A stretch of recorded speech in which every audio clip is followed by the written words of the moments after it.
everyone, my name is Asyikin and welcome to my lab. So today I'm going to show you on how to process a biopsy specimen, transfer into a block before we can view it under microscope. So overall, the objective for today is to embed this biopsy tissue into a block, which is a rigid support medium that allow it to be cut into thin section before we can view it under microscope. But before that, we need to know that this process consists of 6 steps, which is grossing, sampling, processing, embedding, sectioning, and fishing. So without further ado, let's start! Alright, let's start our journey with grossing. Grossing is a process of which we inspect the specimen by naked eyes, including describing, inspecting, and measuring. Grossing is a very important step because we need to obtain information before we can do diagnosis. This is because the final report will consist of microscopic and microscopic finding along with the final diagnosis. Alright, for this specimen, the length is, we can see it is 3 cm. For the width is 1 cm, and for the diameter is 2 cm. As we can see, the color on the inside is yellowish and on the outside is brownish. This specimen is quite big, so we need to proceed to tissue sampling. Alright, for tissue sampling, we need the specimen for sure.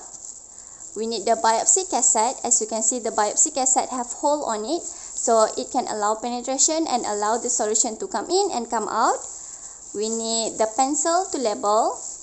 We need formalin solution and scalpel. So first of all, we need to label the biopsy cassette by using pencil. This is because to avoid the ink from being dissolved away.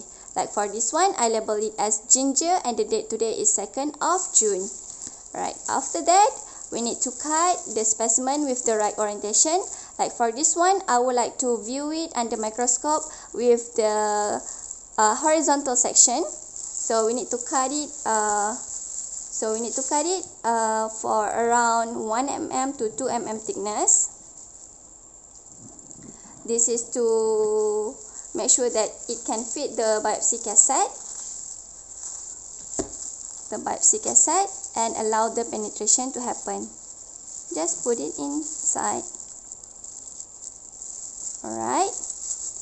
And then after that, we need to soak this biopsy cassette that have specimen in it in the formalin solution. We need to make sure that it is under level of the formalin solution.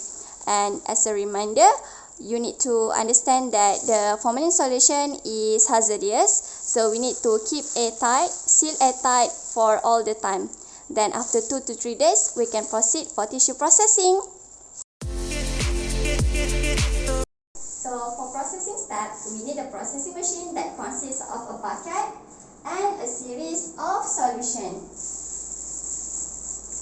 Okay, first of all, we need to rinse off the biopsy cassette from the formalin solution after 2 to 3 days. And we need to pick it up. And we need to rinse it off under the running water.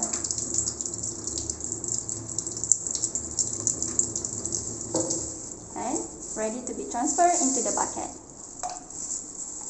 So the bucket will be hung up and ready to run the machine. So this automated machine will be run for 16 hours before it can undergo all the solution consists of formalin, 80% of ethanol, 90% of ethanol, 100% of ethanol, xylene, and paraffin. So when we turn it on, the bucket will go into the solution. So we need to make sure that our biopsy cassette is completely under the solution level. And when it's time to go into the next solution, the bucket will move to the next container. So after 16 hours, our specimen is ready to be embedded. But we need to bear in mind that all of the solution need to be kept all of the time to avoid the solution from being evaporated. So let's move to embedded session. Alright, for embedding session, we have our specimen inside the cassette.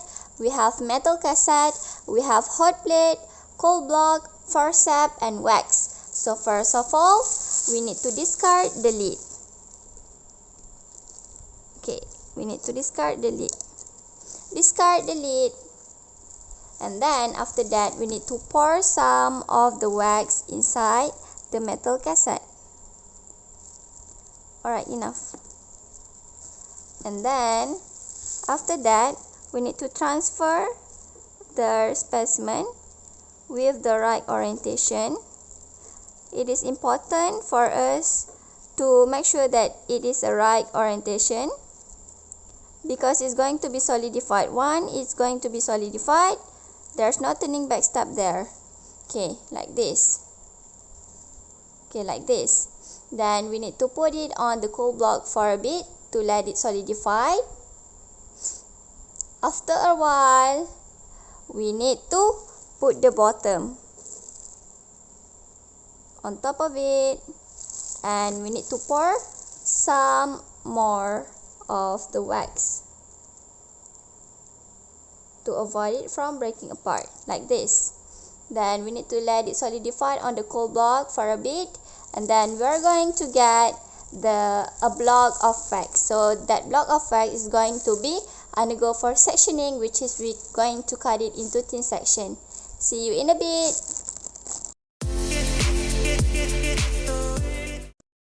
Sectioning is a process of cutting the wax block that have tissue embedded in it into thin section before we can view it under microscope.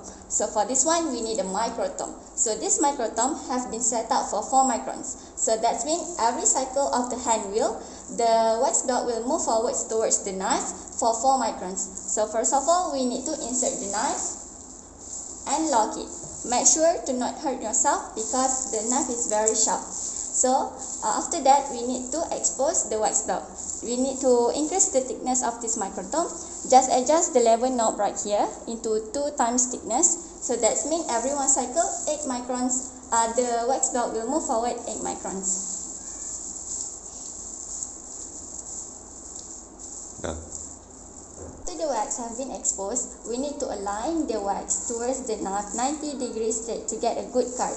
Okay, like this. And then after that, we need to adjust back our knob into the ×1 to get a 4 micron cut.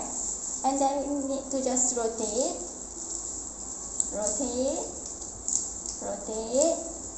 and rotate. And we get a ribbon. And this ribbon is ready for fishing. Alright, for fishing, we just need a water bath, a glass slide, and also the ribbon. So as a reminder, the water bath need to be clean at all time. This is because if there's a presence of dirt, it might stick on the ribbon, and if it's taken up together, it can disturb our view on the microscope. So let's start. The first thing, we need to transfer the ribbon on the water bath, just like that, and let it separated a bit. And then we just need to take the glass slide, slightly touch on it, hold it 90 degree, and taken up, just like that, and it's ready to be viewed under the microscope.